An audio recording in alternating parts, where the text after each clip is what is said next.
Hi guys, and welcome back to the Ground Pounder series. I'm Blackie, and today we're going to deal with cover elements, tarps, etc. Now, as you recall, if you've been following the channel, recently in the Ground Pounder series I talked about a camouflage tarp that's available. We're going to talk about that, but we're also going to talk about other aspects. We talked a little taste of rucksacks, and then in the last one we talked about a dry bag to be able to put stuff in on the outside of whatever we're carrying when we got to carry that big bulky item. Well, now we're going to talk about how to keep us dry. And I want to focus on this now because of the fact that military surplus is, for the most part, the best bang for the buck as far as going and trying to locate a really high quality piece of gear at a real reasonable price. But it may not be the best choice, or in the long run the best choice. Let me clarify that. When you're initially getting started or getting into it or trying to build a bug out bag, it definitely is the way to go to get a high quality piece of gear at a reasonable price. On the flip side of that, it may be heavier than you really need or more than you want to tote. It may be not the size you need, etc. And so the whole point is you're going to have to mix and match, because sometimes there simply is not a military surplus item for the niche you're wanting to fill. So broaden your horizon. Use the surplus to plug in where it's practical and cost efficient and gives you the best bang for the buck.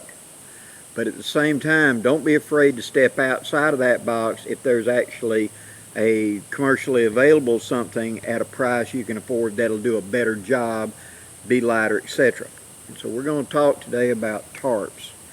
Recently, we have talked about a camouflage tarp that I'm about to show you that's available. Tarps are the most versatile of all shelters. They can be used. I'll see if I can find the picture to drop in right here, and in it it shows a bunch of ways to set up a tarp, and that would be right here.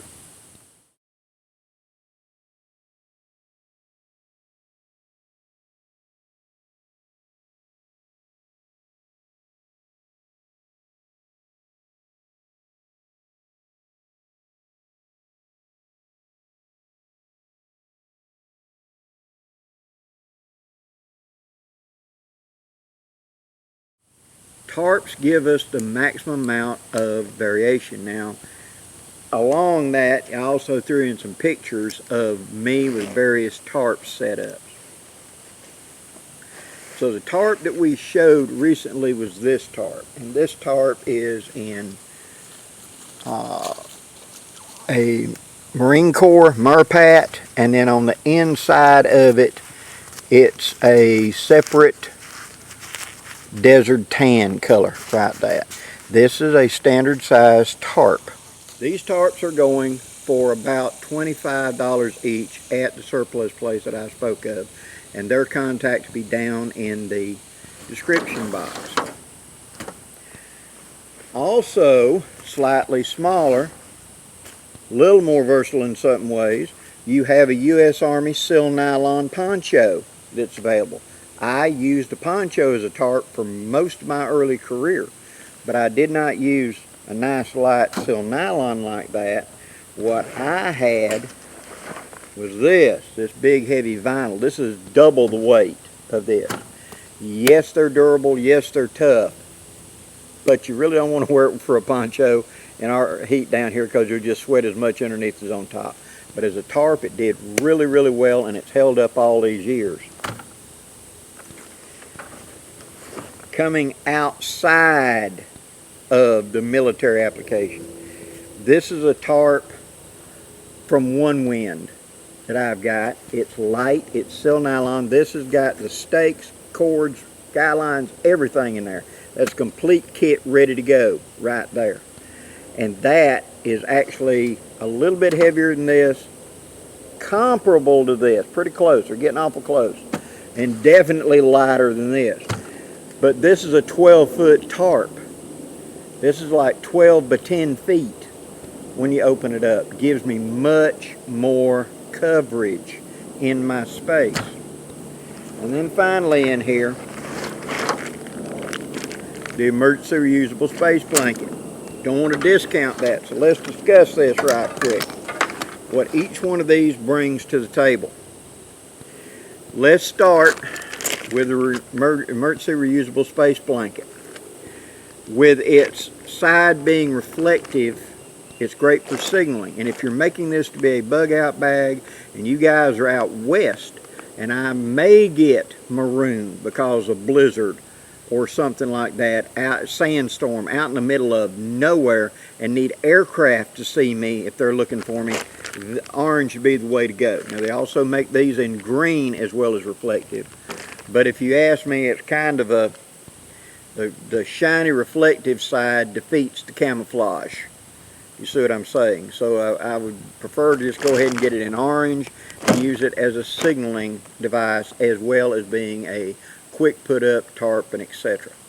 Recently I did, well, probably about a year ago, I did a video on this showing how to reinforce it better with bank line going across it for pull loops, so you can pull it really tight and not pull the connections apart. These emergency space blankets are a plastic, so they're usable, they're durable. You're probably going to get a year, maybe a year and a half out of them in use. Heavy use, much less, before they're going to finally split or give up, because it's a plastic tarp. Okay, if you're first starting out or in a bug out bag for a vehicle kit, one of these is a good idea. It gives you an advantage over all of these, and you can put the shiny side out as a heat reflector if you're broken down out west or something like that, and you've got to get out of your vehicle and sling it off the side for a shelter on the quote shady side, and put that heat reflector trying to reflect heat off of you. It gives you a distinct advantage. So I don't want to discount that as far as talking about a bug out bag / military surplus camping set. These are not a bad way to go. And if you're using another device, let's say a bivy tent, we're going to get to tents later on, for my actual bedding and etc., then this becomes even more realistic, because it's not the only shelter I have. This is the tarp. This is the cover the area, so I've got a work area. I've got an area to live in and do my stuff. Protect me from the inclement, reflect from heat. That's when this really comes to the forefront. It isn't very heavy at all, and with just a couple of minor modifications like I've talked about, and I believe that video is in the Ground Pounder series, of adding bank line reinforcement to it, you get something that's going to hold up a whole lot better in the long run.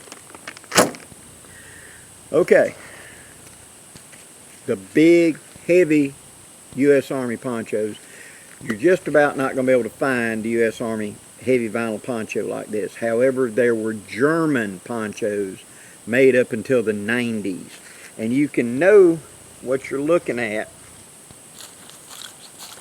when you look at this material, because it's vinyl. I mean, there's no doubt.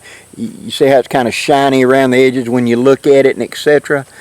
When you see those Germans online, and Bear has one of those Germans just like this, you're going to be able to tell it by looking at it, because it looks like it's made out of rubber as opposed to vinyl. Okay, and so therefore, if you're looking for one of these, that's what you're going to have to look for. These are going to be somewhere in the $30, $40 range, because they're considered antiques now and collectibles. So if you can find one, great. They serve really, really well. Disadvantage, the weight and the cost. Okay, the current, well, I should say, the U.S. Army poncho. This one is in the woodland, M81 woodland pattern, and I've showed this in several video sets here in the Ground Pounder series of it, how to set this up. Lightweight, tough, durable. These are still being manufactured here in the U.S., and if you do a search, you can find the actual company, and they're like 40 bucks a piece, brand new. But you can still get this type of poncho / tarp if you prefer to use it. They are available. And you see what I've done, I've rolled it up and I've rolled around, and this is the cord for the hood. you fold it around and use the cinch cord to hold it tied up. It's lightweight, tough, and durable. Now, if you're going to be using a hammock, let me say that again. If you're not going to be sleeping on the ground, you're going to be using a hammock, you're going to have to go with a bigger tarp. That's all there is to it.